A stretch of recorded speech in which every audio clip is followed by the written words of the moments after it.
SOC 2 compliance has increasingly become a prerequisite for business in the digital age. In fact, you're probably watching this video right now because a client has either asked for it or because you're proactively trying to learn more about SOC 2. In this video, we'll cover a couple of basic pointers. 5 to be exact. 1. Why is SOC 2 compliance important? 2. What is SOC 2 compliance? And 3. Who needs SOC 2 compliance? We'll also cover 4. Who can perform a SOC 2 audit? And 5. How to get a SOC 2 compliance report. Before we dive into specifics and terminology, let's understand at a really high level the importance of SOC 2 compliance. Information security causes sleepless nights for thousands of people every day. Not just those responsible for maintaining it, but for those who've been affected by it too. And for organizations that outsource key business operations to third-party vendors like SaaS or cloud businesses, the fear of data lapses are an even more present threat. A single data breach can cost millions, not to mention the reputation hit and the loss of customers and the lack of trust. To understand why SOC 2 is important, then all you have to do is look at recent headlines. Experian, Uber, Microsoft, Equifax, Cash App, Yahoo, LinkedIn, Facebook. High-profile data breaches are a constant in the news, and companies are facing a growing threat landscape.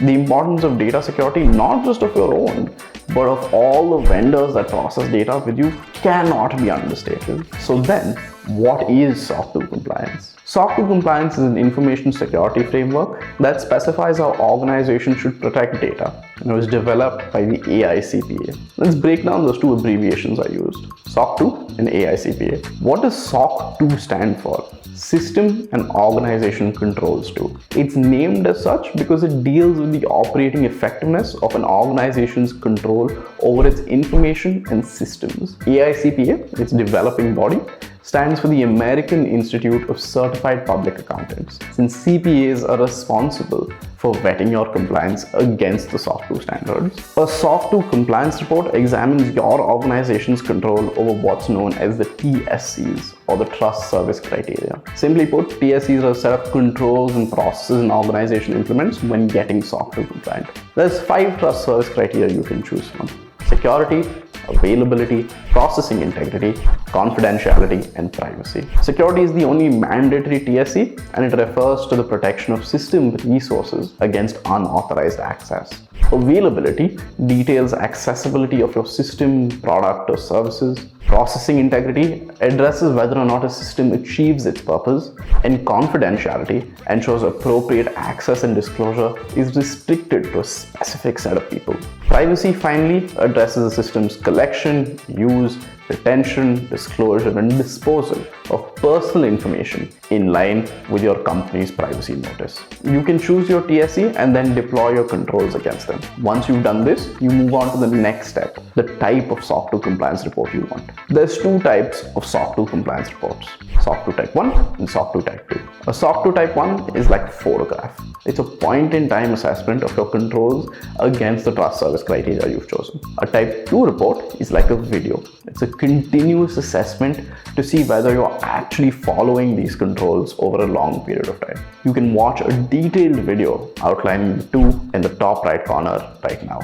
So then, is SOC 2 legally required? No. There's no law that stipulates you absolutely must have a SOC 2 report, but businesses definitely prefer if you do, which neatly brings us on to our next question. Who needs SOC 2 compliance? The question of who must comply with SOC 2 requirements is a simple answer. Any SaaS company that handles or stores customer data. If you're a service company, you store data in the cloud, you need to implement the best practices that SOC 2 recommends. It'd be good for you. Suffice to say though, you also want to make sure that your vendors are SOC 2 compliant too. If protecting customer data is your primary objective, you should ensure that your partners and the support organizations that you work with manage the customer data that you give them with the same seriousness that you do. And that is why larger companies, especially enterprises, ask your company for a SOC 2 report before they buy your product.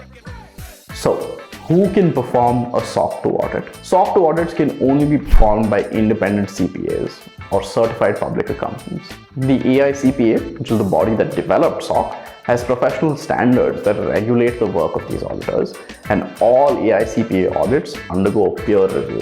CPA organizations may occasionally hire non-CPA professionals with relevant IT or security skills to prepare for SOC audits, but all final reports are provided and disclosed by the CPA in question. If the SOC 2 audit conducted by the CPA is successful, you get a report that details so, and your company can also add the AICPA logo to their website. Which brings us to our final question: how to get a SOC 2 compliance report. To get that report and the prestigious logo it entails, there's two ways: the old-fashioned way and Sprinto. The old-fashioned way is worse by almost every account. Time taken, costs needed, resources required, and generally the likelihood of success. If you decide to go the old-fashioned way or the more manual route, you have to account for time spent by your team on implementation, consultant costs for gap and readiness assessments, audit costs, additional software costs such as vulnerability scanners, MDM software, security training, and a lot more. And you may not get SOC 2 compliant by the end of it.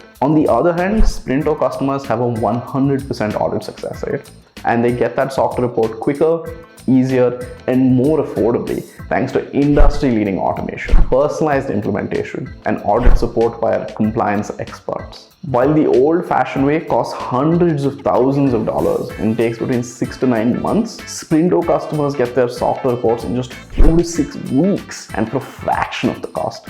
If you're an early stage startup, you can get an even better deal thanks to Sprinto's Ignite program. Learn more and book a demo by clicking the link in the description below.